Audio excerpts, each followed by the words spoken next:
जानते हैं आज class today we have ethics class whatever we have dealt in previous class क्या क्या बात हुआ कोमल descriptive ethics and meta ethics branches of ethics yes branches of branches of ethics में क्या क्या branches था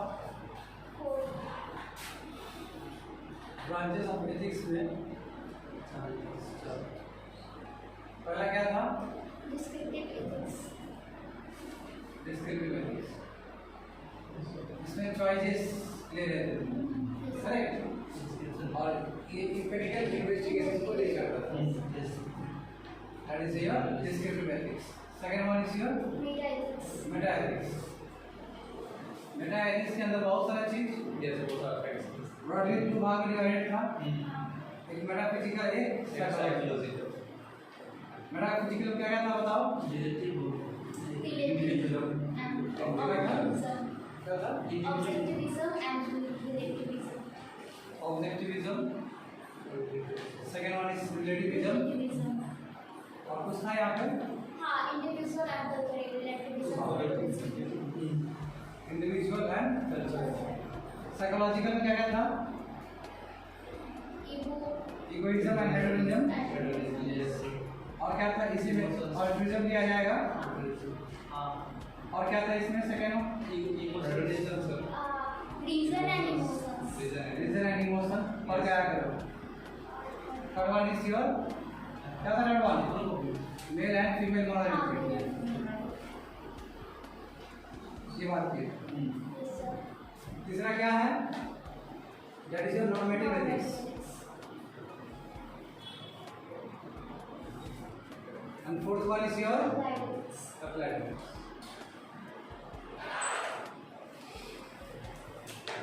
ठीक है this are four branches of ethics आज हम लोग बात करेंगे नॉर्मेटिव एथिक्स के ऊपर ये बहुत बड़ा है समझे इसका डिवीजन बहुत बड़ा है जो तुम्हारा नॉर्मल का किताब लेक्सिकन का जो बुक है उसमें बहुत कम दिया गया है इसके बारे में इसका बहुत बड़ा दायरा है नॉर्मेटिव एथिक्स कल अपना एथिक्स बात करेंगे अपना एथिक्स कम छोटा है मगर नॉर्मेटिव एथिक्स बहुत बड़ा है इसका बहुत वेरिएशन है इसके अंदर समझे बात को कहते हैं ना कि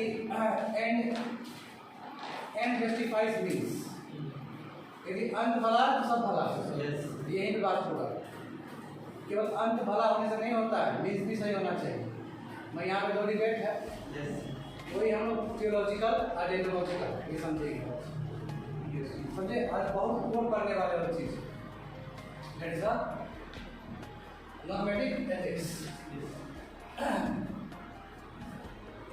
देखो इसको लिखो इतना बराबर लिखो इसको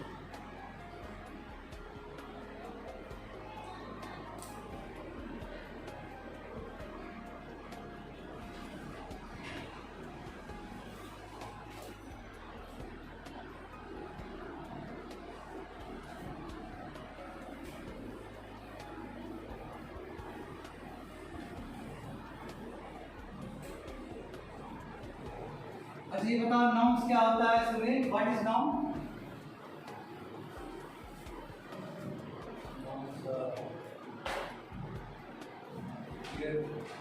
kind of permission listed by a society, individual and society both.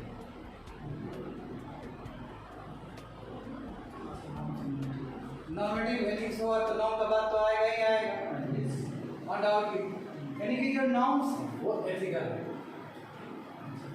बात समझे जो नाउन्स है वो एथिकल है सबसे पहले तुमको ये समझना होगा कि नॉर्मेटिव एथिक्स को हम प्रिस्क्रिप्टिव एथिक्स भी कह सकते हैं पिछले क्लास में बताया था प्रिस्क्रिप्टिव एथिक्स का मतलब क्या होता है क्या करना चाहिए तुमको प्रिस्क्राइब होता है ना डॉक्टर ने मेडिसिन प्रिस्क्राइब किया what to have in the form of drugs drugs के रूप में क्या होना चाहिए दैट इज योर प्रिस्क्रिप्टिव यही जो एथिक्स आएगा that is a prescriptive ethics and it is nothing it is not other than normative ethics तो क्या होता है प्रिस्क्रिप्टिव एथिक्स में व्हाट ऑट टू डू क्या हमें करना चाहिए बात समझे व्हाट नीड्स टू डू क्या करना चाहिए हमें प्रिस्क्रिप्टिव एथिक्स ये काम करना चाहिए जैसे मान लो जब अर्जुन हार जाते हैं और बोलते हैं हमको नहीं लड़ना है, विष्णु पितामह मेरे आंख के सामने में, ठीक है, वहाँ से लिया गया है, ये फिलोसॉफी वहीं से लिया गया है, ठीक है। बोलते हैं कि खुद भागवत गीता क्या है, बहुत बड़ा तुम्हारा फिलोसॉफी है, समझ रहे हो, ये नॉर्मेटिव एथिक्स के अंदर ही आता है, भागवत का वो ज्ञान। जब पूरा मतलब हार गए बोले कि हमारा ये अपना है, तो फिर कृष्ण जी आते हैं, बोलते नहीं बस तुम्हारा ये धर्म, तुम्हारा धर्म ये बहुत डिफरेंट हमारी एथिक्स। व्हाट टू डू, क्या करना है तुमको, बात समझे? Yes. अब देखो ये क्या करता है, सबसे पहले ये समझो नॉर्मेटिव एथिक्स। तो पहले आप समझते कि मोरल नॉर्म्स क्या होता है, जानते हो तुम लोग? मोरल नॉर्म्स का मतलब क्या है? नॉर्म्स है जो कि क्या है, मोरल्स, यानी हम एक्सपेक्ट करते हैं पीपल ये सब चीज करे, फॉलो करे, people should comply with, people should comply with.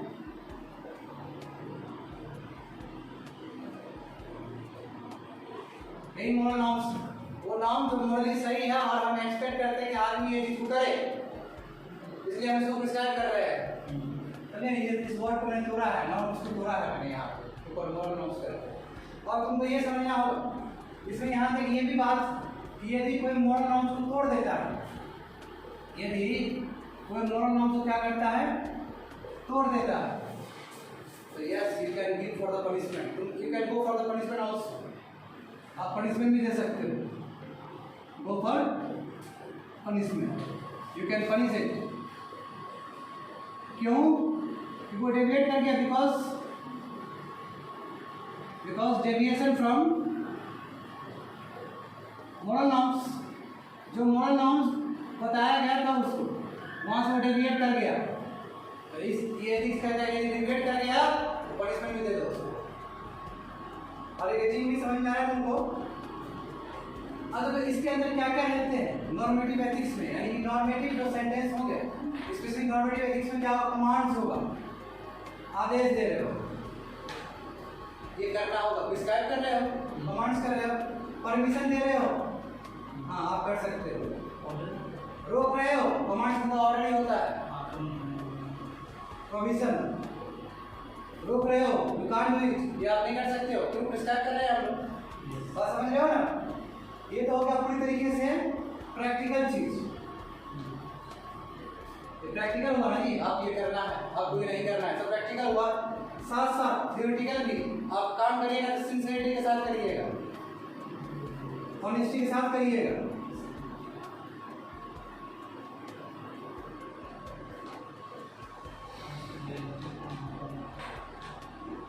बात समझे? प्रैक्टिकल नॉर्म्स हो गया, ये थियोरेटिकल नॉर्म्स हो गया, थियोरेटिकल प्रैक्टिकल नॉर्म्स, ये थियोरेटिकल नॉर्म्स। बात समझ में आ रहा है? समझिए उसका देखो, ये कहता है एडवोकेट्स, ये एडवोकेट करता है, यानी कि ये प्रचार करता है एथिकल कोड को, एथिकल कोड को क्यों करता है? ताकि क्या हो, मोरल बिहेवियर रहे उसको, बिहेवियर कैसा हो, मोरल बिहेवियर हो, समझ गए? देखो ये सब इसका सबसे बेस्ट समझना है तुमको, इसका एग्जांपल सबसे बेस्ट एग्जांपल कुछ होगा, ये होगा गोल्डन रूल। क्या होता है golden rule? Golden rule taken from the Bible. Bible का जो ग्रंथ है क्रिश्चियनिटी के लिए, उसमें गोल्डन रूल के बारे में जिक्र है। क्या होता है गोल्डन रूल? गोल्डन रूल का मतलब ये है कि जो हम आशा करते हैं दूसरे से, वही हमको भी करना चाहिए। जैसे मान लो कि तुम भूखे हो, तुम आशा करो कि दूसरा को तुमको खाना खिला दे, तो दूसरा कोई भूखा है तो तुमको भी खिला देना चाहिए। जैसे गोल्डन रूल, यदि ये रूल दिमाग में रहेगा तो कभी भी गलत नहीं कर सकते हो। ये प्रिस्क्रिप्शन के लिए सबसे बेस्ट रूल्स है। बात समझ में आया? इसी को बोलते गोल्डन रूल, कंफ्यूजन नहीं दो। यानी कि जो हम भूखे हैं या फिर कोई गरीब है, जैसे हम गरीब है तो हम उम्मीद करते हैं कि हमको सरकार हेल्प करे, अमीर आदमी हेल्प करे। जब आपके सामने आप अमीर हो, आपके सामने गरीब है, तो आप जो एक्सपेक्ट करते हो तो आपको करना भी पड़ेगा ना। ताली तो वहाँ से बसता है ना। यही है प्रिस्क्रिप्टिव एथिक्स। इसी को बोलते हैं golden rule from the Bible. Bible से दिया गया है, इसको लिख लो, इसको ऐसे लिख सकते हो, what should do to others, what should do to the others what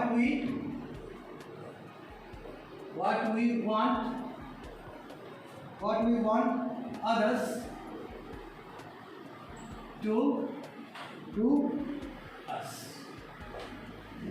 ठीक है, what should do to others, क्या हम दूसरे के लिए करें कि जो हम उम्मीद करते हैं दूसरा कोई हमारे लिए करे।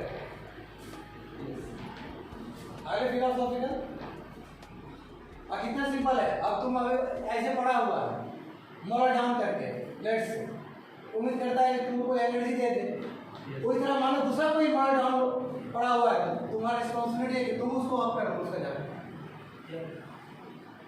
है ना। इसी को बोलते हैं golden rule taken from Bible. ये है नॉर्मेटिव एथिक्स। और बताएं, कोई डाउट है? क्यों पनिशमेंट देना चाहिए हमको नॉर्मेटिव एथिक्स के हिसाब से? क्यों पनिशमेंट देना चाहिए? क्योंकि मोरल बिहेवियर करेक्ट नहीं। हाँ, मोरल बिहेवियर करेक्ट नहीं। क्यों? हमने आदेश दिया था, मैं इसे नेगलेक्ट कर गया हो, yes you can go for the punishment also. बाकी एथिक्स से कैसे डिफरेंट है ये? पिछले वाला कौन एथिक्स किए थे? मेटा एथिक्स से डिफरेंट कैसे है ये नॉर्मेटिव एथिक्स? बताओ जरा। मेटा एथिक्स में जितने एथिक्स से कॉन्स्टिट्यूएंट थे उनके डेफिनेशन बेसिक एथिक्स, पर इसमें करना क्या चाहिए? हाँ, तो फिर ये कैसे डिफरेंट हो गया पहला मार्क्स डिस्क्रिप्टिव एथिक्स से? तुम बता जल्दी से।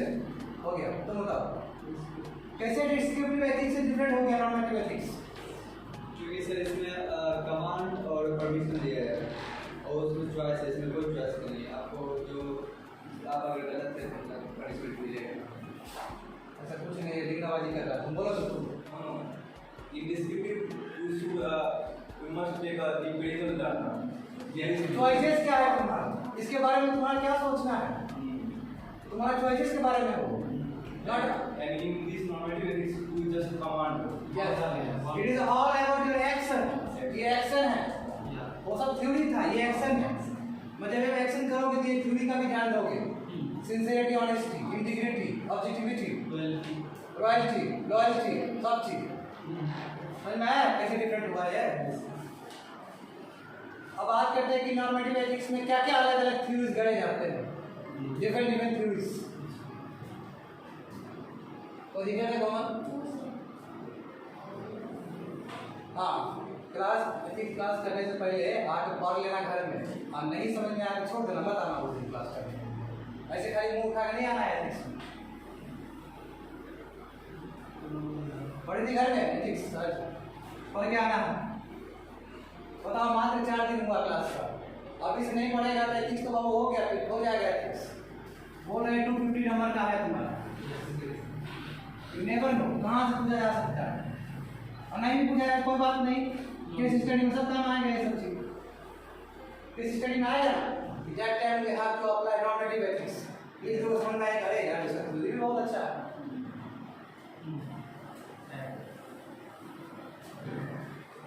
पढ़ा हुआ लड़का है, मेहनत किया है। अब देखो हम लोग बात करेंगे 3 थ्योरीज के ऊपर। लिखो, थ्योरीज इन नॉर्मेटिव एथिक्स।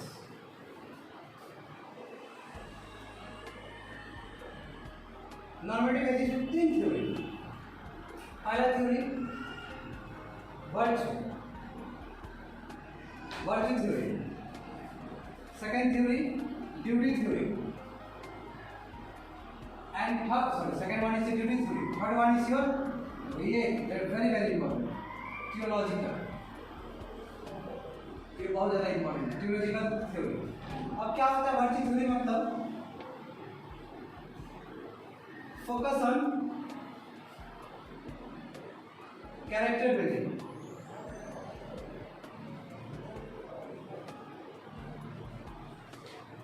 या फिर हैबिट बिल्डिंग।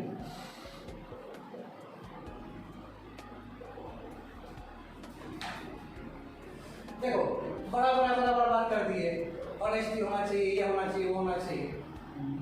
इसमें इसमें क्या बोलता है कि देखिए खाली बोलने से नहीं होता है समझ गया, बोलने से नहीं होता है। यदि कोई भी चीज बोला गया है उसको उतारना पड़ेगा प्रैक्टिकली, उसको प्रैक्टिकली उतारना होगा। यही है वर्ड चीज होगी कि हैबिट में डेवलप करना होगा वो एक चीज।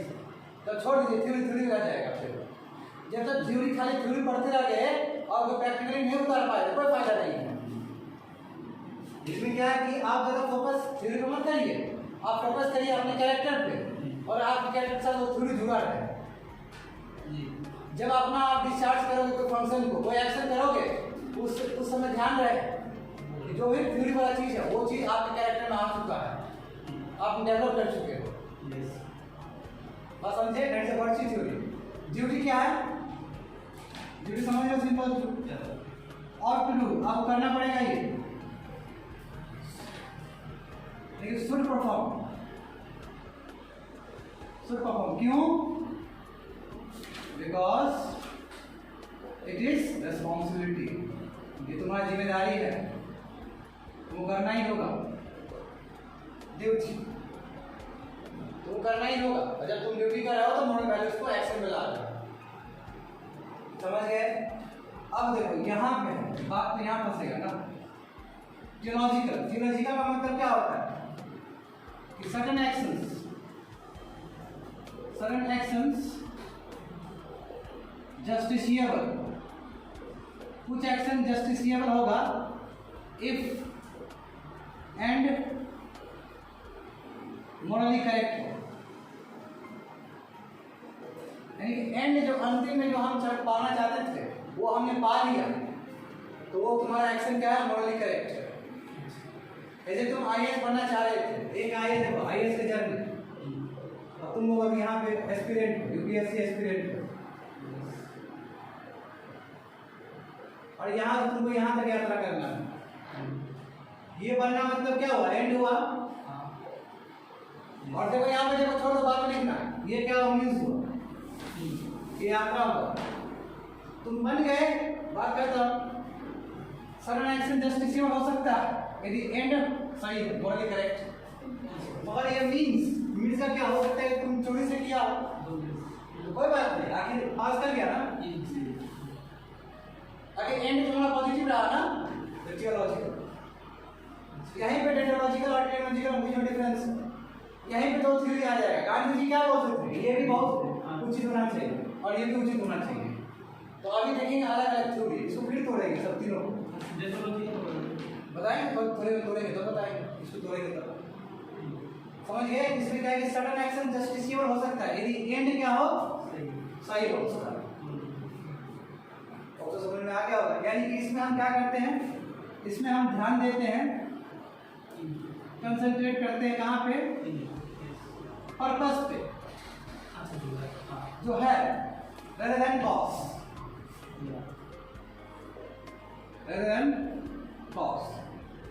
जिस इसके लिए कर रहे थे उसका मतलब नहीं है, किसी आत्मास्था से कर रहे हो मतलब नहीं है, इसका मतलब मीन्स ज़्यादा हमको पर्पस पे ध्यान है, क्या करना क्या है। पर्पस मतलब क्या हुआ यहाँ पे? एंड। Very good, and. समझ गए बात को? ये थ्योरीज है, 3 थ्योरी है। अब सब थ्योरी के ऊपर थ्योरी गढ़े जाएंगे फिर से। एक बार समझ लिया क्लास में, समझ जाए और यहाँ पढ़ते रहेगा तो रोज ज़्यादा नहीं, 1 घंटा टाइम दो मैथ्स को घर में, और थोड़ा अपना एग्जाम्पल लो। यदि रियल एग्जाम्पल होगा, एग्जाम्पल ऐसे ही कोट कर सको जिसको, जैसे हम तुम्हारे हॉस्पिटल कोट करते हैं कि यहीं तक एग्जाम कोट नहीं कर सकते हो, उसको कोट करने लायक होना चाहिए, अपनी लाइफ से रिलेटेड कोट कर सकते हो। एग्जाम यहाँ बोलते हैं तुमको समझने के लिए, तो तुम्हारे पास भी एम्पल एग्जाम्पल होना चाहिए ऐसा, नहीं है तो दिमाग लगाओ। Very simple. अब हम बात करेंगे वर्चुअल एथिक्स के ऊपर कि वर्चुअल एथिक्स में क्या है, कैसे कैरेक्टर बिल्ड करेंगे हम। लिखिए इस सब चीज को।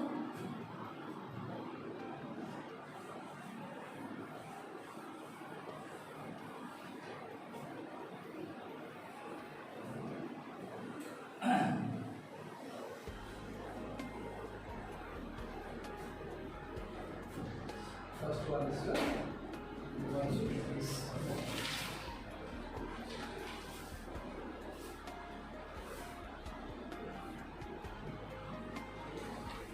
जैसे कि तुम जानते हैं, बता चुके हैं, लेस एम्फोसिस। क्या होता है एम्फोसिस का मतलब?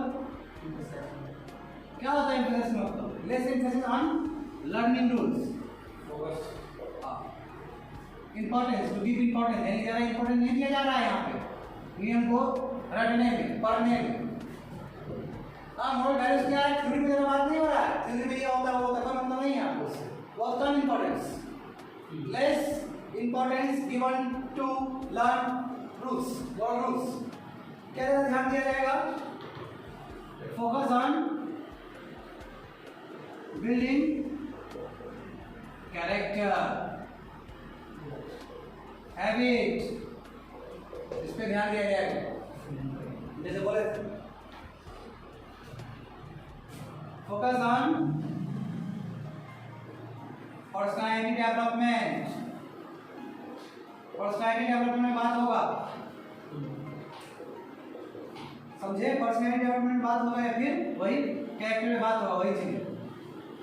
जो क्या हो, ऐसा डेवलपमेंट हो जाए जब डिस्चार्ज कर रहे होंगे अपने फंक्शन को, जब डिस्चार्ज कर रहे होंगे अपने वर्क को या फंक्शन को, तो उस समय क्या हो, मोरल वैल्यूज को वो क्या करे, जस्टिस दे सके, समझे? उस मोरल वैल्यूज क्या कर सके, वो रख सके, discharge duty with moral values. Example, determination, प्रतिबद्धता, कंपैशन, लव, ऑनेस्टी, सिंसेरिटी,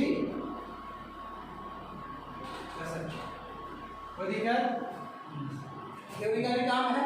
वो थ्योरी क्या हुआ, कैरेक्टर बिल्डिंग के सब अंदर आ गया।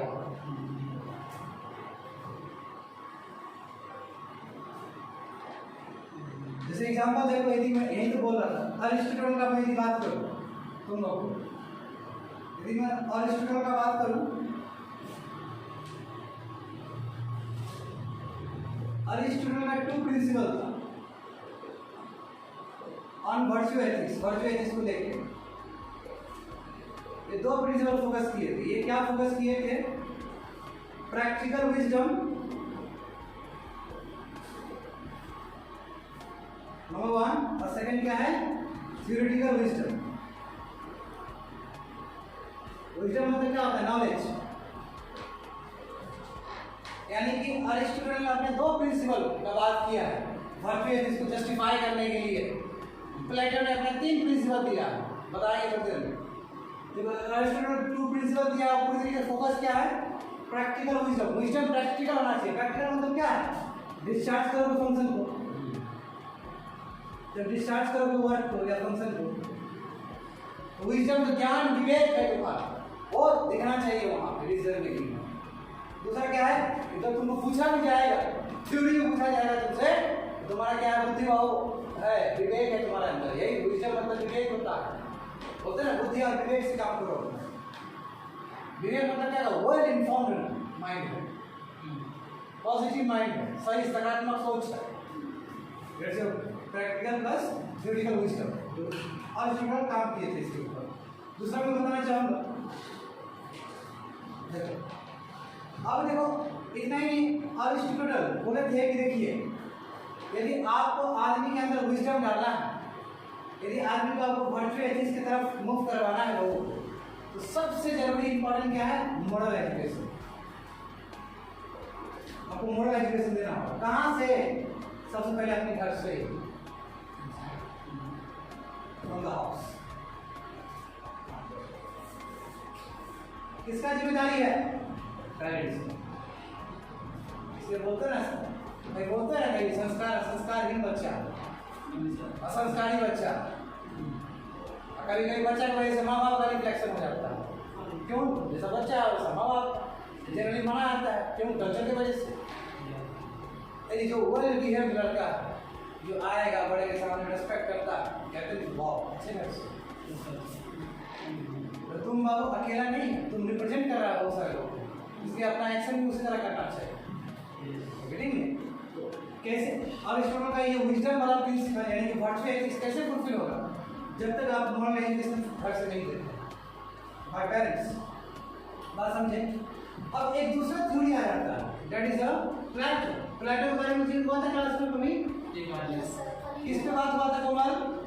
प्लेटो का इससे पहले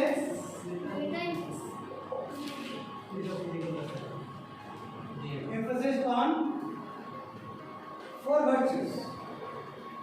ये 4 वर्च्यूज पे बात की है। वर्च्यू मतलब क्या होता है? Positive moral values. पॉजिटिव इसलिए वो वर्च्यूज का अपोजिट क्या हुआ? वाइस।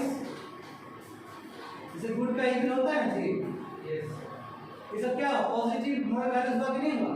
इसके ठीक नेगेटिव मोरल वैल्यू क्या? वाइस है। वर्च्यू मतलब पाप, पुण्य। वाइस मतलब पाप।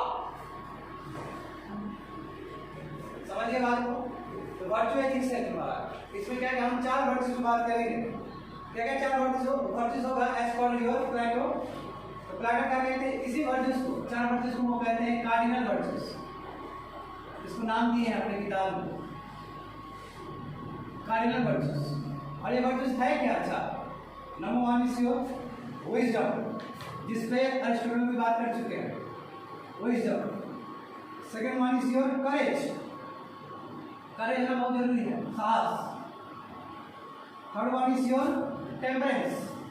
होता है टेम्परामेंट होना, नहीं ठीक मतलब मौका पे सही से ही काम करना, होता है टेम्परामेंट सही है इसका। उसका जो हरकत है, हरकत एकदम कॉन्सोनेंस होना चाहिए। And fourth 1 is your justice. न्याय देने वाला काम होना चाहिए, एक्शन होनी चाहिए। तो जो कार्डिनल वर्च्यूज है, यानी कि 4 वर्च्यूज है तुम्हारा प्लेटो का, क्या है? विजडम है, करेज है, टेम्परेट है, जस्टिस है। करेज को दूसरे शब्द इंग्लिश में फोर्टिफाइड भी बोलते हैं, फोर्टिट्यूड भी बोलते हैं, फोर्टिट्यूड भी बोलते हैं।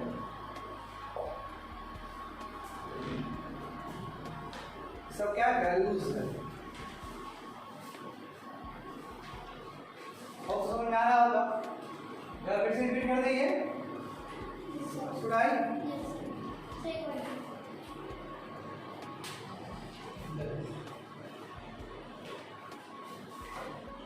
इसमें हमने यही बताने का प्रयास किया। सुनो इधर, एक बार और सुन लेगा तो अच्छी बात है। You want water? देखो, वर्च्यू एथिक्स। वर्च्यू एथिक्स का मतलब क्या होता है? वर्च्यू का मतलब पहले समझो। वर्च्यू मतलब क्या? पॉजिटिव मोरल वैल्यूज, उसका एथिक्स। पॉजिटिव मोरल वैल्यूज को हम लोग क्या पुण्य भी बोल सकते हैं। पुण्य अच्छी बात है, पुण्य वाला काम कर रहा है, लेकिन मोरल वैल्यूज वाला काम कर रहा है। समझे? वर्च्यू एथिक्स में क्या होगा? हम ज़्यादा लर्निंग प्रोसेस पे ध्यान नहीं देंगे, कैसे लर्न किया था। हम उसको क्या करेंगे? कैरेक्टर में उतारेंगे, हम हैबिट ऐसा डेवलप कर लेंगे। जैसे बोलते हैं ना कि मेडिटेशन अच्छा चीज़ है ना, एक्सरसाइज अच्छा चीज़ है। वो पेपर में पढ़ रहे हो, तो उसको हमने उतार दिया, दौड़ के, खेल के, मेडिटेशन करके। अब धीरे धीरे पता है, सतत प्रैक्टिकल पता है, हमारा प्रैक्टिकल ज़्यादा पता रहता है। क्यों? जब उस चीज़ को देखोगे, ज़्यादा रियलाइज करोगे, और आफ्टर ऑल तुम्हारा हैबिट भी वैसे ही बन जाएगा। आफ्टर ऑल वर्च्यू एथिक्स में यही बात किया है कि जो थ्योरी पे जो चीज़ है वो आपके अंदर प्रैक्टिकल होना चाहिए। समझ के बात को? ये पूरी तरीके से पर्सनैलिटी डेवलपमेंट का बात करता है, कैरेक्टर बिल्डिंग का बात करता है। जब आप अपने फंक्शन को डिस्चार्ज कर रहे होते हो, यानी जब आप कोई भी एक्शन परफॉर्म कर रहे होते हो, तो आपको ध्यान में रखना होता है कि जो भी थ्योरेटिकल जो भी प्रिंसिपल्स है, मोरल वैल्यूज है, उसके इधर उधर ना जाए, एकदम साथ करें। कंपैशन, डिटरमिनेशन, ऑनेस्टी, सिंसियरिटी के साथ आप काम करो। समझ गए? इसमें आते 2 बड़े बड़े शख्सियत, एक अरिस्टोटल और एक प्लेटो। अरिस्टोटल का वर्च्यू एथिक्स पे मानना है, उनकी किताब में माना है कि 2 प्रिंसिपल होता है जो वर्च्यू एथिक्स को गाइड करता है। एक है विजडम, अब बोलते हैं यही विजडम प्रैक्टिकल विजडम भी हो सकता है और थ्योरेटिकल विजडम भी हो सकता है। प्रैक्टिकल विजडम मतलब क्या हो कि हम कोई भी काम कर रहे हैं, हमारा जो फंक्शन हो रहा है वो दिख रहा है, हमारा विवेक दिख रहा है, दिमाग दिख रहा है काम करने का तौर तरीका। दूसरा क्या है कि हमारे दिमाग से कुछ पूछा गया, सवाल पूछा गया, तो हम आंसर भी उसी लेवल पे दे रहे हैं, क्योंकि हमारा थिंकिंग प्रोसेस भी वही है। थिंकिंग प्रोसेस और एक्शन तो अलग चीज़ होता है। हमारा थिंकिंग प्रोसेस कहीं ना कहीं हमारे एक्शन को प्रभावित करेगा ही करेगा। मानते हो इस बात को? फुल फोकस विजडम पे, थ्योरेटिकल और प्रैक्टिकल दोनों। यही बात को और बढ़ा के बोलते, प्लेटो बोलते हैं कि जी नहीं, वर्च्यू का 4 पार्ट होता है वर्च्यू एथिक्स का। ये बोलते हैं 4 चीज में क्या? विजडम है, मानते हैं इनका बात सही है, विजडम होना ही चाहिए। सेकंड करेज, हिम्मत भी होना चाहिए। बहादुरीपन भी होना चाहिए उसके अंदर। थर्ड क्या, टेम्परेंस। टेम्परेंस मतलब क्या, आप स्टैंडर्ड से भटकोगे नहीं, आप स्टैंडर्ड के बराबर रहना चाहिए आपका। तो बोलते हैं टेम्परामेंट बहुत अच्छा है इस लड़के का। इसका मतलब क्या है कि ना ज़्यादा गुस्सा करता है, ना ज़्यादा वो है, सिचुएशन के हिसाब से वो अपने आप उठा लेता है। That is a temperance. Situation के हिसाब से रिएक्ट करना। जैसे कोई टीचर एकदम गुस्से में आ गया तो गुस्सा, और कोई टीचर एकदम हंसी से आ गया तो ये टेम्परेंट करना। समझ के बाद फोर्थ वर्ड, जस्टिस। एकदम न्याय देने वाला काम होना चाहिए। जब भी आप वर्चुअल एथिक्स को फॉलो करो, you have to give focus on justice. ये सभी चीज क्या है तुम्हारा वर्चुअल एथिक्स। समझ में आया कमल? कोई डाउट है आप? No sir.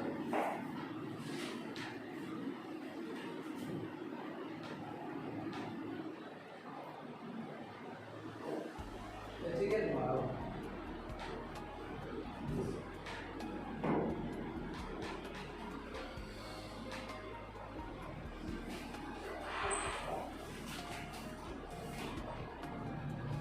Now, we'll move towards.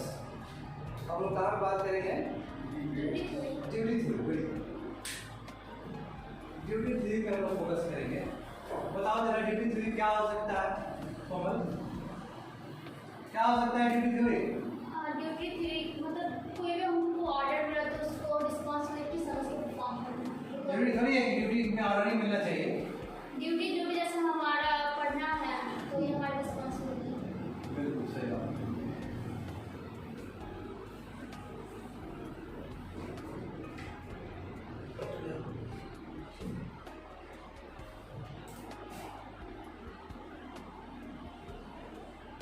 Duty theory देखो, उस समय वो पूछ रहा डेंटोलॉजिकल क्या होता है, यही होता है। बिल्कुल यही है तुम्हारा, इसको हम लोग डियोंटोलॉजिकल थ्योरी भी कहते हैं। ठीक है, जो कि पूरी तरीके से बेस्ड है, बेस्ड ऑन ड्यूटी, ऑब्लिगेशन, क्या करना चाहिए, एंड राइट, आपका अधिकार। राइट के बारे में अभी थोड़ी देर में खोलेंगे पढ़ना इसका। तुम लोग राइट कैसे आ गया, ड्यूटी तो राइट कैसे आ गया? हो सकता है तुम्हारा ऑब्लिगेशन और ड्यूटी तो लगभग सेम चीज है। ड्यूटी में तो काम आपका ड्यूटी है, आपका रिस्पॉन्सिबिलिटी है। ऑब्लिगेशन में तो क्या बाध्यता, आपको करना ही होगा। राइट कैसे आ गया? राइट का थोड़ी देर थोड़ी खींचेगा तब समझ में आएगा कि यहाँ पर राइट को लिखा गया है। समझिए बात को। देखो इसको हम लोग क्या बोलते हैं, इस थ्योरी को ऑल्सो नोन एज, जैसे कि इसको हम डेंटोलॉजिकल थ्योरी बोलते हैं, इसी को हम लोग नॉन कॉन्सिक्वेंशियल थ्योरी भी कह सकते हैं। क्या होता है बाबू नॉन कॉन्सिक्वेंशियल थ्योरी? काम करते रहो, फल का चिंता मत करो। कृष्ण जी का वाणी, इट इज ए ड्यूटी, काम करो। तुम लोग आईएएस बनना चाहते हो ना, मत सोचो कि बनोगे नहीं बनोगे, उससे कोई मतलब नहीं है। काम करते रहना चाहिए। दैट्स अ नॉन कॉन्सिक्वेंशियल मतलब क्या, रिजल्ट क्या होगा, डोंट केयर। हो सकता है एक बच्चा, माँ बाप एक बच्चे को पालता है, और कभी कभी केस क्या होता है कि वही बच्चा माँ बाप को अनाथ आश्रम में पहुंचा देता है। हर माँ बाप ये सोचना शुरू कर दे कि बच्चा आखिर हमको अनाथ आश्रम में ही पहुंचा देगा, फिर पालन पोषण होगा उसका ठीक से, नहीं हो पाएगा। ये माँ बाप का जिम्मेदारी है कि वो बच्चे को ठीक से शिक्षा दे, उसको पढ़ाए लिखाए, जो भी चीज़ उसका आवश्यकता का चीज़ है, बिना किसी चीज़ को सोचे हुए। ऑब्लिगेशन ड्यूटी बात में विदाउट एनी होप, बिना होप का काम करते जाओ। यही है कृष्ण जी का, जो तुम्हारा भागवत का सिद्धांत है, पूरी तरह ड्यूटी थ्योरी है। बोले नॉर्मेटिव थ्योरी में बताए थे ना जस्ट, कृष्ण जी ये बोलते हैं कि इट इज योर ड्यूटी, तुम्हारा अपना एथिक्स है, योद्धा हो तुम, तुम्हारा अपना एथिक्स है, you have to do it. समझ गए? अब देखो इसमें अलग अलग थ्योरी है, बहुत अलग अलग थ्योरी है। पहला थ्योरी देखो, फर्स्ट थ्योरी,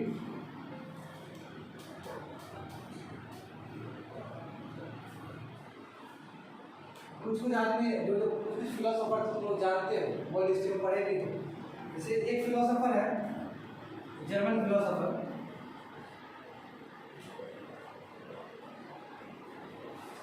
इनका नाम है सैमुअल फैंडॉर्फ। ये सैमुअल बोल सकते हो। जर्मन फिलोसोफर जो है, ये जो सैमुअल जो है, ये क्या करते हैं, इन्होंने क्लासिफाइड किया है, ये क्लासिफाइड मैनी ड्यूटीज, बहुत सारी ड्यूटीज को इन्होंने क्लासिफाई किया है 3 भाग में, 3 कैटेगरी में। बहुत सारी ड्यूटी, बहुत सारी ड्यूटी अपना बुक में लिखे हैं, और ये बहुत सारी ड्यूटी क्या है, 3 भाग में क्लासिफाई करती है।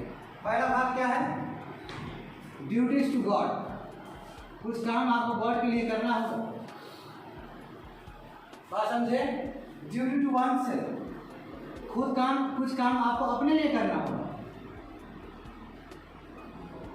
और ड्यूटी टू अदर्स, और कुछ काम आपको क्या करना होगा, दूसरे के लिए करना होगा। यानी कि बहुत सारे ड्यूटी निकाले और बहुत सारे ड्यूटी क्या किए, कैटेगराइज कर दिए गवर्नमेंट 3 ग्रुप में। एक क्या बोल दिए, गॉड के प्रति क्या ड्यूटी होना चाहिए, तुम्हारा अपने प्रति क्या ड्यूटी होना चाहिए, और तीसरा क्या है कि दूसरे के प्रति क्या आपका ड्यूटी होना चाहिए। ये क्या फर्स्ट थ्योरी है जी, क्योंकि ड्यूटी थ्योरी पर है given by your German philosopher Samuel. Second theory देखो, तुम लोग का famous personality, second theory John Locke. ये भी बहुत बड़े फिलोसोफर जॉन लॉक साहब, इनके बारे में तो जानते ही हो, अमेरिकन वार ऑफ इंडिपेंडेंस बहुत बड़ा रोल है इनका। देखो ये बात करते हैं राइट, देखो ये राइट थ्योरी देते हैं, ये जो शब्द लगाए थे यहाँ बोलते हैं, बताएंगे और बताएंगे यहाँ पे राइट, इनका थ्योरी का नाम था राइट थ्योरी। राइट थ्योरी का मतलब क्या है, मुझे लिखने दो, उसका मैं समझा पाऊंगा इस चीज को, जो अभी ऐसे समझ नहीं आया तुम लोगों को। और right is a justified claim, ये जो अधिकार है वो justified claim against another person behavior। देखो यहाँ पे डिफेंसिव के बाद आ जाएगा, रुको छोड़ दो, लिखना। देखो ये बहुत ज़्यादा समझने वाला चीज़। देखो जैसे मान लो कि मेरे दिमाग में आया कि हम किसी का कत्ल करते हैं, ठीक है, वह उस आदमी का अधिकार है कि वो अपने आप को बचाए, बचाना भी एक अधिकार है, ताकि हम क्या, हम ना मर सके, हम दूसरे के सामने ना झुक सके, ये भी एक राइट अधिकार है, वो भी एक ड्यूटी है। अरे गेटिंग मी, यानी अपने आप को बचाना ताकि हम मर ना सके, क्योंकि अगले वाले मारना चाह रहा है, अगले वाले तुमको डिसीव करना चाह रहा है, तुमको झुकाना चाह रहा है, समझ रहे हो ना। और तुम्हारा क्या राइट होना चाहिए यहाँ पे, हम नहीं झुकेंगे, हम नहीं मरेंगे, भले दूसरे वाले कोई भी एथिक्स हो। Are you getting me. Right theory में जो जॉन लॉक साहब दिए थे, जो ब्रिटेन के जो थे, कह सकते हो ब्रिटेन फिलोसोफर, जो ब्रिटेन फिलोसोफर रहे हैं, वो राइट थ्योरी देते हैं। जैसे कि इन्होंने ये थ्योरी दिया, राइट थ्योरी देते हैं, और right is a justified claim, यानी कि राइट का मतलब क्या है, अधिकार, एक सही क्लेम है। क्लेम करना मतलब क्या है, कोई चीज को क्लेम करते हो, ये होना, ये मानना, दैट इज अ क्लेम, यानी कि वो जस्टिफाइड मानना हुआ, जिसमें तुम दूसरे के बिहेवियर को अपोज करते हो, अगेंस्ट, क्यों, दूसरा को तुमको मारना चाह रहा है, दूसरा कोई तुमको दबाना चाह रहा है, वो नहीं होने दोगे तुम, that is a right theory. और इसलिए ये सब यहाँ पे दिया गया है, और समझ में आ गया होगा। अब देखो थर्ड देखो, यानी कि कह सकते हो, एग्जाम्पल देख लो, एग्जाम्पल लिख सकते हो, right not to be deceived, लेकिन झुकना नहीं है, और even killed by other, लेकिन पूरा अधिकार है, हम रोकेंगे दूसरा को, हमको झुकाए नहीं, हमको रोकेंगे दूसरा को, हमको मारे नहीं। थर्ड थ्योरी क्या है, अब बताओ, ये भी अब क्या बोला, इनके बारे में जानते ही हो। एमोनियल काम। इनका ही रेफरेंस से पहला शुरू करते हैं नाइट्रोजन फैक्टर, सही बात है? यस। एमोनियल काम की बात है। एमोनियल काम भी देते हैं, इनका जो थ्योरी है, ये थ्योरी क्या है? Single principle of duty, single principle of duty.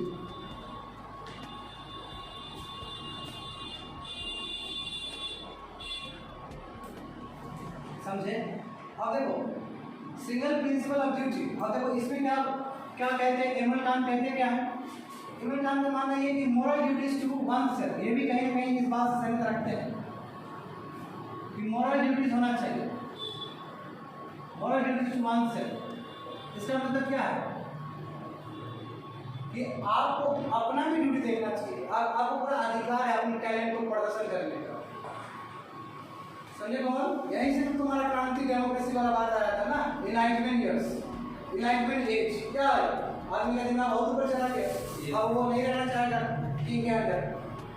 यही कि moral duty to oneself, अपना ड्यूटी देना पड़ेगा तुमको अपने लिए, ताकि तुम क्या कर सको, टैलेंट को निखार सको। तुमको कोई दूसरा कोई रोकने वाला नहीं है तुम्हारे टैलेंट को। यदि तुम में क्षमता है 15 घंटा पढ़ने का पॉजिटिव सोच के साथ, ये दैनिक आईएएस का बच्चा ही आईएएस बनेगा।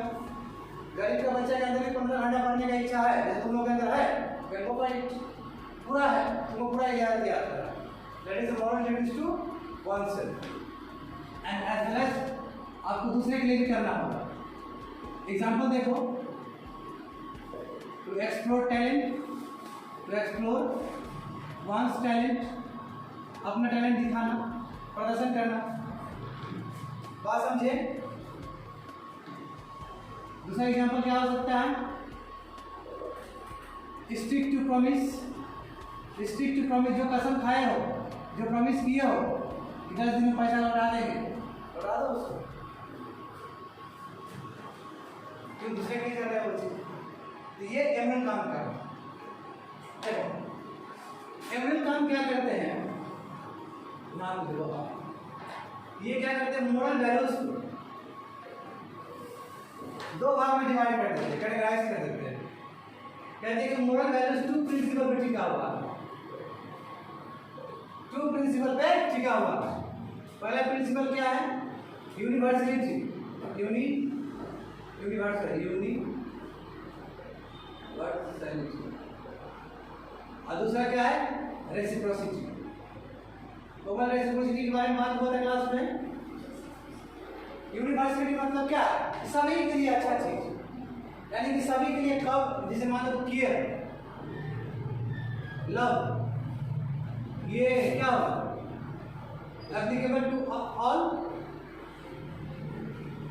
सबके लिए बराबर है। केयर करना, लव करना, यूएस वाला आदमी के लिए भी लव करोगे तो कोई दिक्कत नहीं है, केयर करोगे तो अच्छी बात है। सब मानव जाति के लिए हो सकता है। कंफ्यूज हो गया क्या नाम लिखा गया है? सुनो, सेकंड क्या? रेसिप्रोसिटी, हम अच्छा काम करेंगे हमको अच्छा ही रिजल्ट मिलेगा, वही गोल्डन रूल।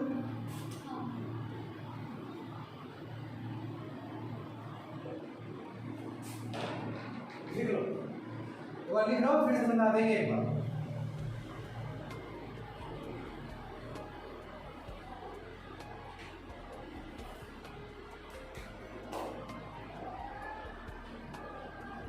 ये क्या बोलते हैं? ये इंपॉर्टेंट है। ये बोलते हैं, लास्ट में बताता हूँ, ये बोलते हैं कि जो भी आपको मान लीजिए जो भी एंड हुआ, यदि एंड आपका गुड हुआ, that doesn't mean कि आपका मीन भी सही है, आपका मीन भी क्या? that doesn't mean कि आपका मीन्स भी करेक्ट हो, नहीं, यही तो है तुम्हारा टेक्नोलॉजिकल थ्योरी। क्योंकि आपका थ्योरी किस पे बेस्ड होना चाहिए? ड्यूटी पे, ऑब्लिगेशन पे और राइट पे। और ये किस पे बेस्ड होगा? मोरल वैल्यूज पे बेस्ड होगा।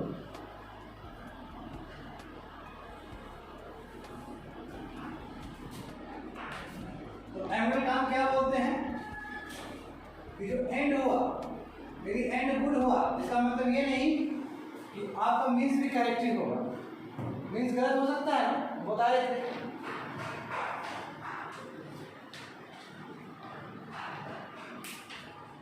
समझाते हैं एक बार और फिर से। Yes, sir. So वापस से second में क्या लिखना है? In the good that weather means miss कर means हाँ ऐसे है उसका सेकंड yes उसका भी मीन होता है उसका भी तो होता है बहुत सारा रास्ता से गुजर के एक एक्शन होता है ना।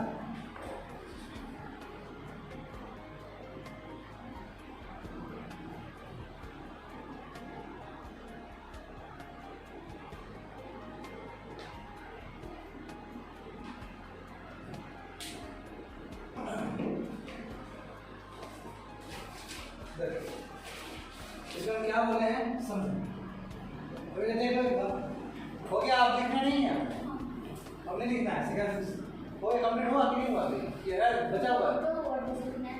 लिखो अब फिर एक समझाने का मतलब क्या हुआ फिर जो उस समय के बोल के समझाया हो सकता है कि तुम लोगों को सीक्वेंशियल तरीके से नहीं समझ में आया अब फिर से जब समझा रहे सेकंड बार फिर भी लिख रहे हो क्या फायदा हुआ फिर समझाने का।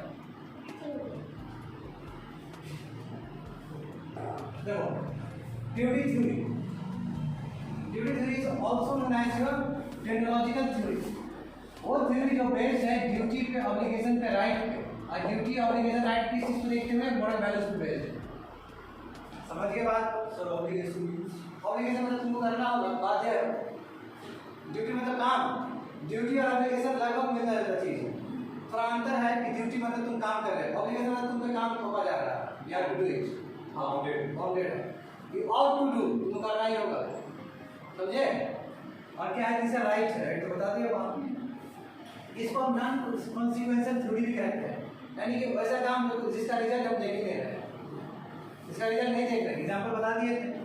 अब इसी में तीन अलग अलग थ्योरी है पहला थ्योरी जर्मन फिलोसोफर ने आगे बढ़ाया था इसमें क्या किया बहुत सारे ड्यूटीज को तीन भाग में डिवाइड किया समझे बात को वो क्या मतलब लिखना है duties to God duties to oneself and duties to others हमारा जिम्मेदारी है कि हम गॉड के प्रति भी कुछ ड्यूटी है गॉड के प्रति भी कुछ काम करें दूसरा क्या है अपने प्रति भी काम करें देखो इसको हरी झंडी मिला कि नहीं मिला यहाँ से मिला जब मैं डांस की हरी झंडी मिला एज तुम देखेगा तो यहाँ से ही मिला है justified claim duty to oneself अपने आप को बचाना हर जगह तो ये फैक्ट को एस्टैब्लिश किया ही जा रहा है अलग अलग रूप से।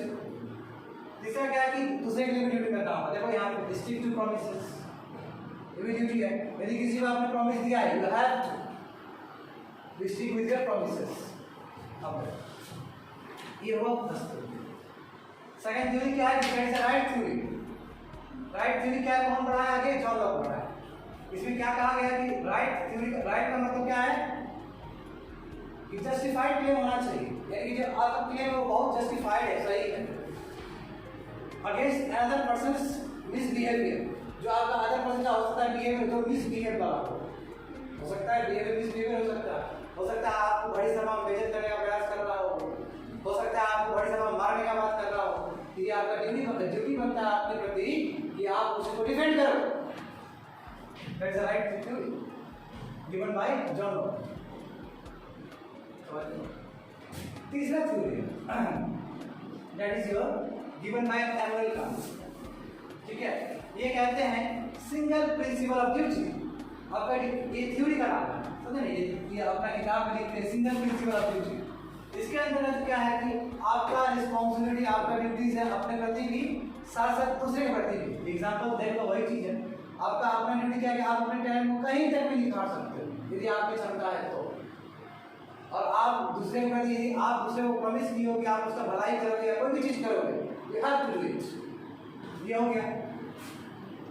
तो एमनुअल कांट के हिसाब से जो मॉरल वैल्यूज है वो दो भाग में डिवाइडेड है जितने ही मॉरल वैल्यूज है दो प्रिंसिपल में डिवाइडेड है एक प्रिंसिपल क्या है यूनिवर्सलिटी यानी वो मॉरल वैल्यू जो सभी जगह एप्लीकेबल इवन में एप्लीकेबल है पुरुष और पशु में भी एप्लीकेबल है कंपैशन लव इसका कोई दूसरा हो ही नहीं सकता है लव हर एक आदमी को पसंद है डिटरमिनेशन हर एक आदमी को पसंद है दूसरा क्या है रेसिप्रोसिटी आप कर बड़ा तो हो बड़ा हम अच्छा करेंगे तो हमारा भी अच्छा होगा वही है तुम्हारा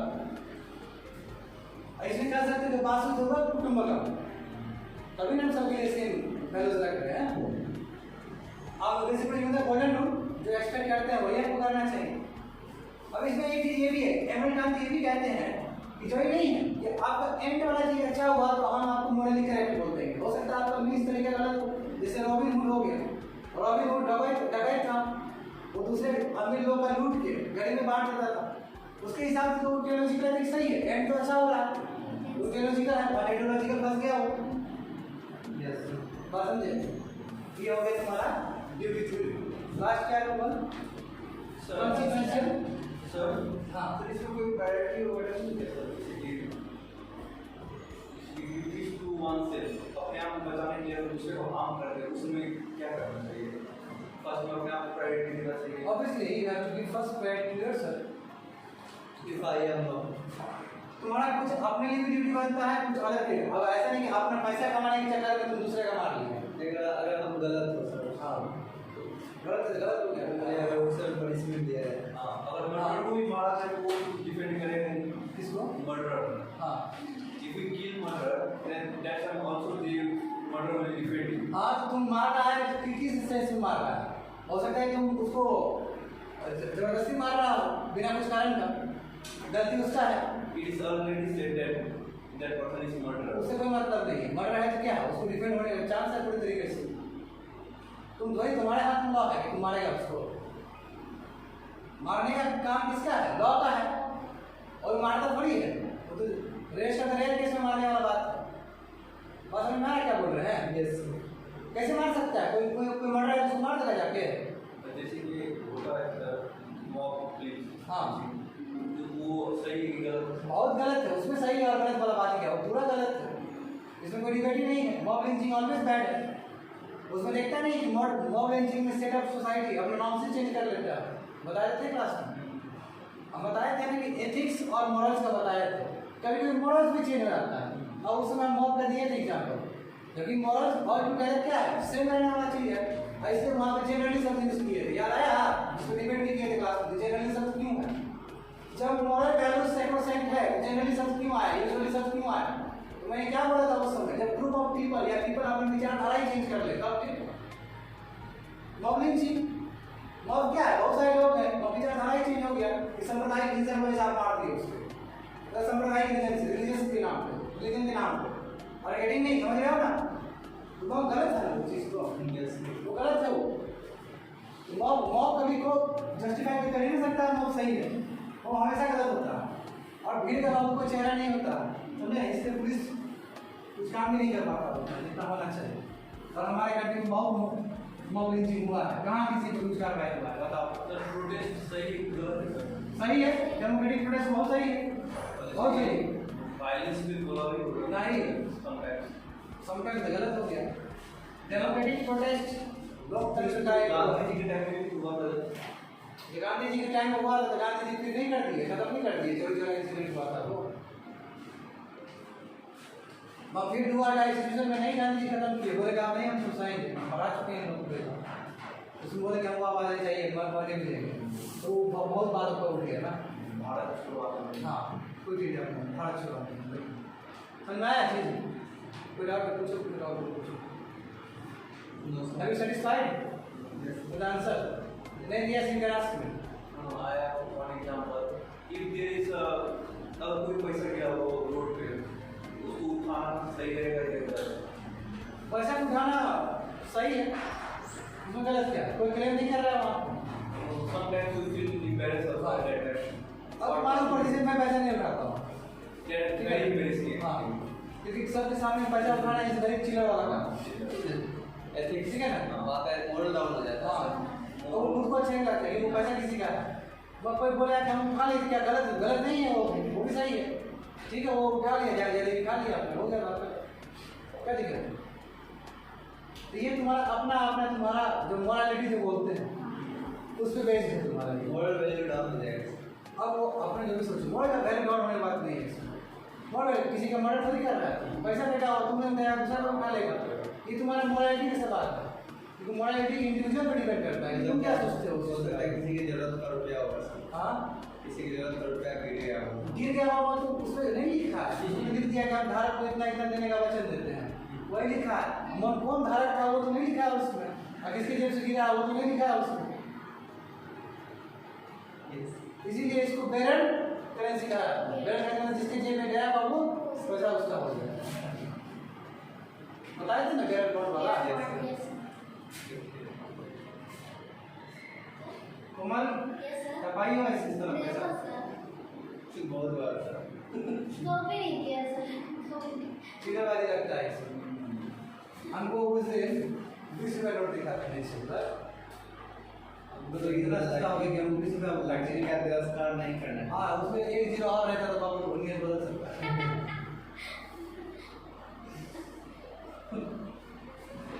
नहीं फिर हार्ट बीट बढ़ने लगेगा इन्हें उठा लेंगे।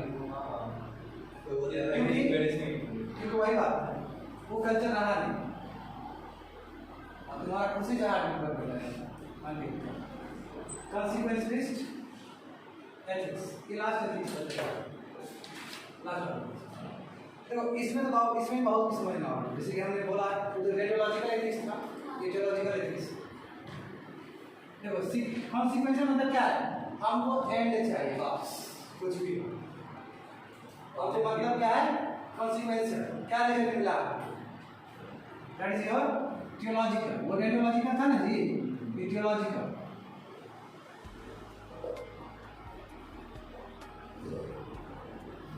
समझे? यानी कि देखो अब इसमें समझना होगा, इसमें ये समझना होगा एक एक्शन मोरली करेक्ट है if consequences, if the consequences, क्या होता है कोमल consequences का मतलब? Consequence मतलब if the consequence of that action, sequence consequence of the result, the consequence of that action अब कहाँ चली गई यार? are more favorable than unfavorable। इसका मतलब क्या है? क्या बोला? एक एक्शन को हम मोरली करेक्ट बता सकते हैं यदि जो रिजल्ट्स है उस एक्शन का ज्यादा फेवरेबल है एज कम्पेयर टू अनफेवरेबल। जैसे एग्जांपल देखो, कोई भी हमने एक काम किया, लेट्स से हमने एक एक्शन किया, लेट्स, ठीक है बाबू। तो इसका दो भाग बना, एक पॉजिटिव रिजल्ट बना, एक नेगेटिव रिजल्ट बना। इसका 1 हुआ, इसका 2 हुआ, इसका करते करते 10 हो गया। ठीक है कमाल, इसका 10 हुआ, पॉजिटिव रिजल्ट मिला। और भी इतना बता देंगे यार कि ऐसा तो यहाँ पे क्या हुआ 1 2 3 4 करके 10 हो गया। और नेगेटिव रिजल्ट भी आया उसका, और नेगेटिव कितना है 1 2 3 तक ही आया। पॉजिटिव ज्यादा रिजल्ट आया है ना। ये क्या है? वो एक्शन मोरली करेक्ट। इसका मतलब समझ में आया? कोई एक्शन ये कर रहे हैं, कोई एक्शन हो रहा है, उसमें जो पॉजिटिव रिजल्ट है वो ज्यादा है as compare to negative result. तो वही बोला गया कि एक्शन, तो उस एक्शन क्या बोलेंगे? मोरली करेक्ट एक्शन बोलेंगे। यानी कि एक एक्शन मोरली करेक्ट होगा जब कॉन्सिक्वेंसेस, जो रिजल्ट है एक्शन का ज्यादा फेवरेबल होगा, पॉजिटिव होगा एज कंपेयर टू अनफेवरेबल। वो एक्शन क्या है? वो morally correct. That is your theological ethics. यानी कि इंग्लिश पूरी तरीके से आप देख ही नहीं रहे हो, आप रिजल्ट देख रहे हो और रिजल्ट के हिसाब से आप फैसला ले रहे हो। It's like an objective type of question. Whatever you think, just put correct choices. ऐसा इस हिसाब से अगर कोई बिहार बोर्ड से कोई टॉप करता है चीटिंग करके। अच्छा थोड़ा सा लेंगे, हाँ एक पहले एक्सप्लेन करने दो जानेंगे कैसे। लिख लो।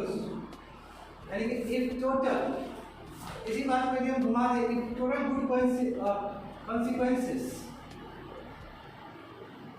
ये टोटल जो रिजल्ट्स होगा, ठीक है, आउट हुए मतलब क्या है? ज्यादा बेहतरीन हो गया compare to total bad consequences. Action क्या हो गया? वो एक्शन मोरली करेक्ट हो गया। एक्शन क्या है? मोरली करेक्ट। समझ गए? यही से रिजल्ट निकाल रहे हैं इसका। फेवरेबल हो गया, इसका मतलब एक्शन क्या हुआ? पॉजिटिव हो गया। यानी कहने का मतलब क्या हुआ? किसी चीज को बाबू जोड़ दोगे तो वही जो बार बार बोल रहे हैं एंड जस्टिफाइज मीन्स। अंत भला सब भला, अंत भला सब भला। And justify means, and justify कर दिया मीन्स क्यों पॉजिटिव रिजल्ट आया है ज़्यादा। अब देखो यहाँ पे बनते हैं 3 थ्योरी, यहाँ से भी कॉन्सिक्वेंशियल थ्योरीज का एथिक्स का 3 थ्योरी बन जाएगा यहाँ से। नंबर 1 इज इगोइज्म, देखो ये बहुत ज़्यादा इंपॉर्टेंट है। इगोइज्म, इगोइज्म हमेशा सेल्फ से रिलेटेड होगा। जैसे एग्जांपल देखो, जैसे एग्जांपल देखो 3 साल पहले हो गया, थोड़ा रुक जाओ, आई गिव टाइम, रुक जाओ। जब 2017 में जब डोनाल्ड ट्रंप आया था शासन पे, तो बोला था कि मैक्सिको में वॉल लगवा देंगे, मैक्सिको क्या करेंगे, वॉल लगवा देंगे, क्योंकि ड्रग ट्रैफिकर्स बहुत ज़्यादा होता है। और यूएस का सपोर्ट भी मिल गया था, बात समझ रहे हो, यूएस का सपोर्ट भी मिल गया था। इस तरह का करना बेवकूफ़ी है, वॉल लगवा देना किसी दोनों बाउंड्री के बीच में, बेवकूफ़ी है कि नहीं है? बहुत बड़ा बेवकूफ़ी है ये चीज़, समझना है ना। यहाँ पे तुम अपना इगोइज्म को देखने के लिए, अपना ईगो सेटिस्फाई करने के लिए तुम ऐसा काम कर रहा है, तुम्हारा अपना ही हो रहा है, बाकी किसी को फायदा नहीं हो रहा है। इस तरह का जो एथिक्स होगा, हालांकि टोटल क्या हुआ, जो चाहते थे वही हुआ, मोरली करेक्ट हुआ, और वो मोरली करेक्ट में क्या हुआ, बेनिफिट खुद का ही हुआ, बाकी किसी का बेनिफिट नहीं हुआ। That is your consequential ethics का इगोइज्म फर्स्ट थ्योरी। So ये duty to oneself में तो अच्छी हो सकती है। अब इतना दिन पूछ रहे हो, वेलकम। एक्शन इज लिखो यहाँ पे, welcome. Action is Morli right, action Morli right होगा इफ, देख लो, if consequences of bad action are more favorable,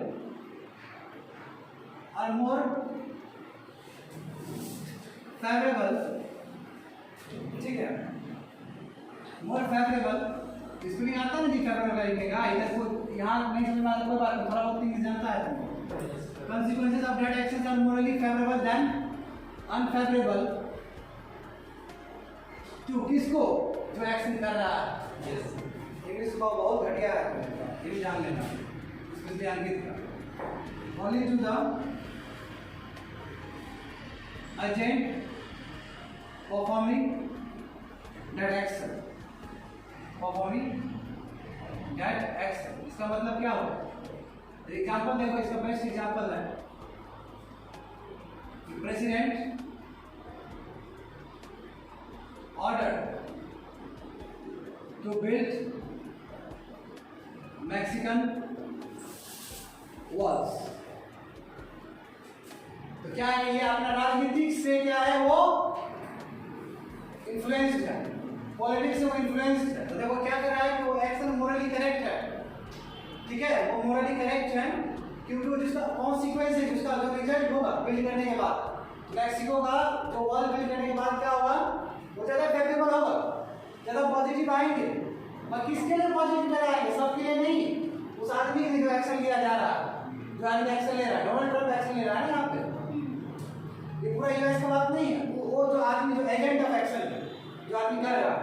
जैसे मान लो अभी हम यूट्यूब पे इसलिए हम नहीं बोल सकते कुछ गवर्नमेंट ऑफ इंडिया का अगेंस्ट, ठीक है, लेट्स से समझो कि एक एग्जांपल ले लो, जैसे मान लो कि हमारा कोई XYZ लीडर, ठीक है, उसने क्या किया, अपने राजनीतिक लाभ की वजह से, ठीक है, उसने क्या किया, ऐसा कुछ काम किया और उसका अपना फायदा हुआ, बाकी लोगों का फायदा नहीं हुआ, क्या है वो, इगोइज्म। मोरली करेक्ट क्यों, क्योंकि उसको अपना फायदा तो हुआ है, टोटल को नहीं फायदा हुआ है। यस सर, जैसे बिहार में जो शराब बंदी, आप उसको कह सकते हो, या फिर ये कर सकते हैं सर, जैसे कि बिहार में जो एग्जाम होता है सर ग्रेजुएशन का, उसमें तो बच्चे लोग का रिजल्ट अच्छा आ जाता है सर, या कोई कुछ पढ़ता नहीं है। सही बात है, ये तो मॉरली करेक्ट हो गया सर। हाँ, मोरली राइट, आऊँगा खत्म कर दी, थोड़ा आऊँगा एकदम बोलना है थोड़े। और फिर जब बताया कि उस दिन इमोशंस, तो वो मोरली करेक्ट होगा इफ सेम वर्ड से कहना, if consequence of that action are favorable than unfavorable. अब देखो ये जानना पड़ेगा to everyone, sorry, to everyone except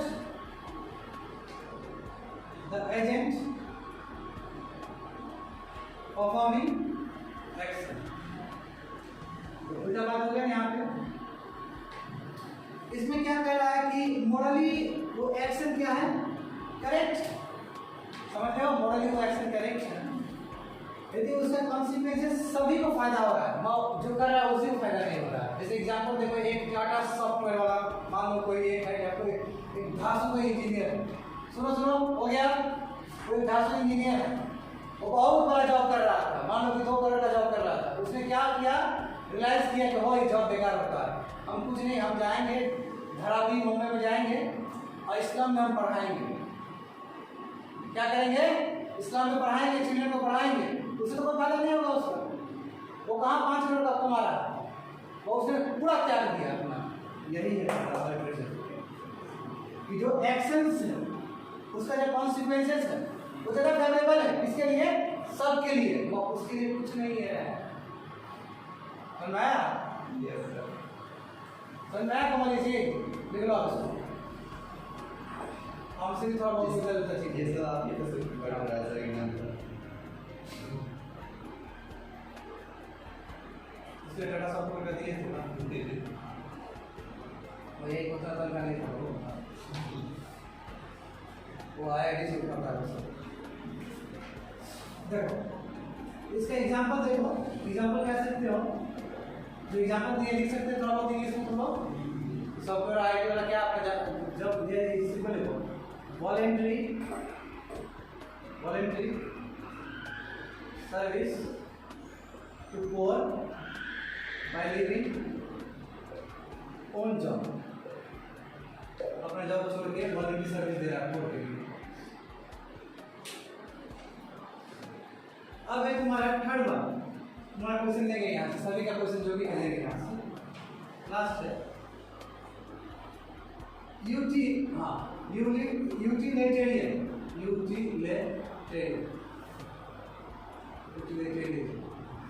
इसका मतलब क्या होता है कि एक्शन, ये बैलेंस है जी, ये बैलेंस फॉर्म होता है, बैलेंस फॉर्म क्यों बोले, क्योंकि एक्शन जो है उसका बाबू जो इम्पैक्ट है, एक्शन का जो इम्पैक्ट है वो सभी पे पड़ रहा है, तो एवरीवन पे भी पड़ रहा है, प्लस एजेंट ऑफ एक्शन भी पड़ रहा है, एजेंट ऑफ एक्शन भी पड़ रहा है। जैसे कि कोई काम कर रहे हैं, समझे, मोरली करेक्ट भी है एक्शन, एक्शन क्या है, मोरली करेक्ट है, एक्शन मोरली करेक्ट है, और इसका फायदा क्या हो रहा है, सबको हो रहा है, साथ साथ जो काम कर रहा है उसको भी हो रहा है।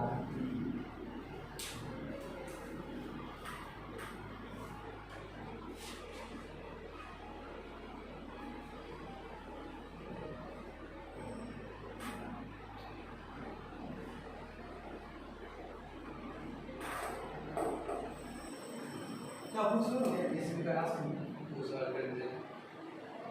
हाँ, ये यूटिलिटेरियनिज्म है, ठीक है, UTILATARIANIS। इसका मतलब क्या होता है, ये बैलेंस फॉर्म है। देखो इसमें क्या है, इसमें केवल उसको फायदा मिल रहा था, एजेंट काम कर रहा था, इसमें एवरीवन को फायदा हो रहा था, एजेंट को फायदा नहीं हो रहा, इसमें दोनों को फायदा हो रहा है। ऐसा काम, जैसे मान लो कि एग्जाम्पल देखो, आर्टिकल 370 हटा दो, इंडियन कॉन्टेक्स्ट में देखो, मोदी जी का ही फायदा हुआ कि बीजेपी मैनिफेस्टो में था, उसी एजेंट को भी फायदा हुआ, मोदी जी है एजेंट, यानी गवर्नमेंट, मोदी गवर्नमेंट एजेंट है, और साथ दो को भी फायदा हुआ। क्यों? अब किसी को बोलना नहीं पड़ेगा जम्मू एंड कश्मीर भारत का हिस्सा है, अब अंडरस्टूड लिखा है, ये पहले बोलना पड़ता था कि जम्मू एंड कश्मीर भारत का अटूट अंग है, क्योंकि तुमको सच है तो तुम बोल रहे हो, अब उसका खत्म हो गया तुम्हारा, सबको फायदा हुआ कि नहीं हुआ? और ऐसे न्यूमरस एग्जाम्पल हो सकते हैं। जैसे मान लो दूसरा एग्जाम्पल क्या हो सकता है, मान लो कि जैसे कि तुम मर्डर का बात कर रहा था, जैसे कि मान लो कि तुमने किसी को मर्डर कर दिया, उसके फादर आए वहाँ पे और तुमको क्या किए, पार्डन कर दिए, बोले कोई बात नहीं, तुम उत्तेजना में आ गया, तुमको बहुत सीधा लड़का है, हम तुमको माफ़ कर देते हैं। जब क्या हुआ, उनका जो एक्शंस तुमको माफ़ करने का, सबको फायदा हुआ, तुमको भी फायदा हुआ, अभी बात नहीं, यानी कि एजेंट को भी इम्पैक्ट करे, साथ साथ वो सबको इम्पैक्ट करे। और ऐसे बहुत सारे एग्जाम्पल हो सकते हैं।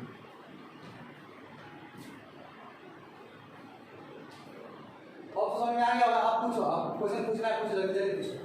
जैसे इसमें सर पूछ रहे थे, हाँ, अल्टरनेटली इसमें सर जो भी है तो मॉडलिंग करेक्ट वाला सवाल पूछा करो ना, वो गेस पेपर वाला क्या हो, तो मॉडलिंग करेक्ट चीज है, नहीं मॉडलिंग करेक्ट, हाँ मॉडलिंग करेक्ट वाला पूछो, इसमें मॉडलिंग करेक्ट वाला चीज सब चीज चल रहा है। यस, हाँ बोलो। मॉडल तो करेक्ट हुआ सर, क्योंकि इसमें बढ़िया रिजल्ट आ रहा है बच्चे लोग का। अनएथिकल प्रैक्टिसेस में वो कैसे बोल सकते हो, पढ़ाई लिखाई नहीं हुआ अच्छे से, Yes. एंड में जब आया उसको हम अच्छा नहीं बोल सकते, उसे क्या मतलब, हमको दिखना भी चाहिए। देखो इसमें काम नहीं दिख रहा है, इसमें एक तुम मैक्सिमम वॉल कर दिया, बिल्ड कर दिया, फायदा हो रहा है किसी को, यस सर, और बाकी लोगों को मतलब नहीं, बाकी लोगों को फायदा नहीं हुआ, बस अपना उल्लू सीधा करने के लिए, पॉलिटिक्स करने के लिए ट्रम्प ने ऐसा किया। इसमें क्या है, इसमें क्या है कि एजेंट को भी फायदा नहीं हो रहा, बाकी सबको फायदा हो रहा है, उसमें दोनों का बैलेंस हो रहा है। तो तुमको जो एक्शन से एक्शन थोड़ा मॉडलिंग करेक्ट लाना पड़ेगा तुमको, अरे गेटिंग नहीं। यस सर, अब ये है कि मॉडलिंग जो इनकरेक्ट हो और उसको तुम जस्टिफाई कर रहा है, तब तो गलत बात हो जाएगा यहाँ पे। ये पेपर का इतना बड़ा इंडस्ट्री है, वो कैसे मॉडलिंग करेक्ट हो सकता है, वो तो इनकरेक्ट है, यहाँ पे लाओ ही ना। अब और एग्जाम्पल दो जल्दी से, और प्रेजेंट का एग्जाम्पल क्या हो सकता है, जल्दी बताओ। हाँ,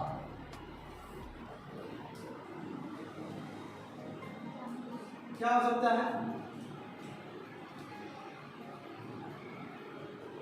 तुम बताओ। रिजल्ट सर, हाँ, एक माता से बच्चे को अपना केयर करती, वो बच्चा को वृद्धाश्रम में छोड़ देता है, हाँ, ये भी एक रिजल्ट का एग्जाम्पल है, क्योंकि उनको बच्चा को तो फायदा हुआ था कि तुम तुम्हारा दिमाग डेकोरेट हो गया क्या, क्या बोल रहा है? उसमें जो एजेंट को फायदा नहीं हो रहा है, बाकी जैसे मान लो अब माँ बाप को पालना, उसको फायदा हो रहा है नहीं हो रहा, उसे मतलब नहीं है, मतलब दूसरे को फायदा होना चाहिए। बच्चे को तो फायदा हो रहा है सर, वो बाल मतलब डिपेंडेंट वो कुछ भी कर रहा है। हाँ, तो माँ बाप को भी तो दिक्कत नहीं होना चाहिए, कांस्टेंट रहना चाहिए ना उसका, उसको आसन में तुम डाल रहे हो, मेरा बात समझ रहे हो क्या बोल रहे हैं? जो एजेंट है उसको कोई फर्क नहीं पड़ रहा और दूसरे को बहुत फायदा होगा। जैसे मान लो कई लोग एजेंट भी न्यूट्रल होना चाहिए। एजेंट का न्यूट्रल, यस एजेंट का जो एक्शन है वो उसके अपने ऊपर नहीं पड़ा। जैसे मानव कल्याण के लिए इस तरह का डिसीजन दिया जाता है ना, इस तरह का बड़ा बड़ा डिसीजन दिया जाता है जहाँ पे एक आदमी से बुद्धा देखो, सर जैसे पेंडेमिक की सिचुएशन में हम फ्री खाना खिला जैसे देखो पैंडेमिक के टाइम नहीं, पैंडेमिक के टाइम में पुलिस यस नहीं डॉक्टर देखो ये भी देखो यहाँ पे डॉक्टर इन पैंडेमिक, जैसे पुलिस का भी तो ले सकते हैं सर, कोविड में पुलिस भी, क्योंकि वो भी तो सर प्रोटेक्ट कर रहा है जगह, तो वो घर से निकलने नहीं दे रहा है। ठीक ले सकते हो एडमिनिस्ट्रेशन इन पैंडेमिक, देखो डॉक्टर इन पैंडेमिक, डॉक्टर बेचारा मर भी रहे हैं, हाँ निस्वार्थ काम कर रहे हैं, मैं ज़्यादा का बता रहा हूँ, ठीक है ना। और वो तो ऊपर नीचे होता ही है, हम उसके लिए पूरा डॉक्टर को ही बदनाम करना तो अच्छी बात नहीं है, जैसे रामदेव ने किया वैसा काम तो नहीं करना है हमको, ठीक है। अब इसका बताओ, इसमें सबको फायदा हो रहा है, जो मॉरली करेक्ट है और सबको फायदा हो रहा है। जैसे वेलफेयर स्कीम, हाँ, वेलफेयर स्कीम में कैसे गवर्नमेंट द्वारा इंडिया को फायदा होगा। हाँ, जैसे कि फॉर एग्जांपल एम्प्लॉय जैसे एफडीआई हो गया, कंपनी को भी फायदा होगा। एफडीआई हो गया, जो एफडीआई लगा रहा है, एफपीआई हो गया, एफपीआई जो लगा रहा है उसका डिसीजन सही है, उसको भी फायदा हो रहा है वहाँ, उसको भी फायदा हो रहा है, साथ साथ शेयर मार्केट मारा है उधर भी फायदा हो रहा है। समझ के बात को हो सकता है ना। Yes sir. जैसे इलाज हाँ कैसे बोलोगे? जैसे भी ट्रेड का हुआ है हाँ। तो मतलब दोनों का फायदा ना, चाइना ईरान से तेल लेगा और बदले में अपना ट्रेड तो कौन यहाँ एजेंट कौन हुआ? दोनों, मतलब चाइना डील कर रहा है। ये बायलैटरल हुआ। बायलैटरल का मतलब क्या होता है? एवरीवन के लिए होना चाहिए ना। मतलब कोई एक सिस्टम है, हाँ एक सिस्टम में कोई एवरीवन होना चाहिए ना। ये दो कंट्री का बीच में एक सिस्टम डेवलप करो ना। सिस्टम है जो हाँ यदि चाइना मान लो कि आंख बंद करके, जैसे एग्जांपल देखो सिंपल सी बात है, जैसे इंडिया नेपाल में जब अर्थक्वेक आया था तो इंडिया ने दिया था, प्रोटेक्शन दिया था, तो नेपाल क्या हुआ? इंडिया को फायदा हुआ नहीं हुआ? नेपाल को फायदा हुआ? हो गया यहाँ बैठ गए। अब इधर से इधर भी आ सकता है, इंडिया को फायदा हुआ है क्यों? गुडविल बढ़ा है उसमें, जैसे बढ़ा है वाह इंडिया ने हेल्प किया है यहाँ से यहाँ। यस सर, जैसे बांग्लादेश को आजाद कर रहा है इंडिया। हाँ यस बहुत अच्छा बोला। जैसे बांग्लादेश को मोरली करेक्ट है क्यों? क्योंकि उस समय उधर से इन्फिल्ट्रेशन हो रहा था, उधर से पाकिस्तान से, वैसे पाकिस्तान से इस पाकिस्तान बहुत दिक्कत हो रहा था। Yes sir. तो इंडिया में भी बहुत फायदा हुआ उस चीज़ से, क्यों? शांति हो गया। यस। अब बांग्लादेश तो हर समय चाहिए जाता है, हम आपको आज़ादी मिले, समझ रहे हो? ठीक ठीक, बस उनको जस्टिफाई करना पड़ेगा सभी स्टेट Yes, को, ऐसे बोलने से नहीं होगा। एक चीज़ यहाँ से यहाँ पे भी जम कर सकता है। और सब खत्म हो गया, समझ में आ गया होगा? Yes. Thank you for the class.